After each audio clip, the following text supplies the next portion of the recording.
Okay, still ahead on 11 News at 5 o'clock. Have a sewing machine but don't know how to use it? Have an idea for an apparel line but don't know how to launch it?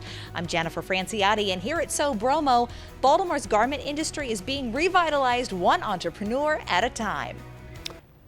Revitalizing, a lost art in Baltimore, is behind a fashion heritage and needle trade school in the Pigtown community. 11 News reporter Jennifer Franciotti tells us about Sew Bromo. Baltimore was second to New York at one point for men's suiting, utilitarian garments, but when the manufacturing started to go offshore, everything faded.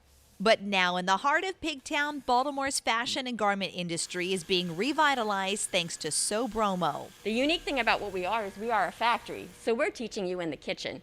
So when you go to fashion school, you're learning in a classroom, but here, you're learning where things are made. Sew Bromo is a trade school of sorts. Don't know how to sew? They'll teach you from scratch. But it also provides entrepreneurs a space where they can learn different aspects of the business.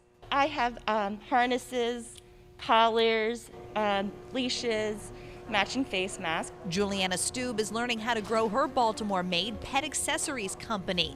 And so is Susan Clayton, who created thumbless convertible mittens for runners and walkers. There was things that I just didn't understand or know, like packaging and marketing and scale and margins, all the things that I was never, I didn't go to fashion school. I just kind of like had an idea. Before this, you would have to go up to New York, which is a ways away, it's expensive, or LA. Those are basically the two fashion hubs. So to have something in Baltimore this close, that's affordable, it's just a lot more accessible to entrepreneurs. Sew Bromo offers in-person and online training, hoping to give new life to an old tradition in the city. Maybe we become the fashion capital city for innovation. Jennifer Franciotti, WBAL TV 11 News.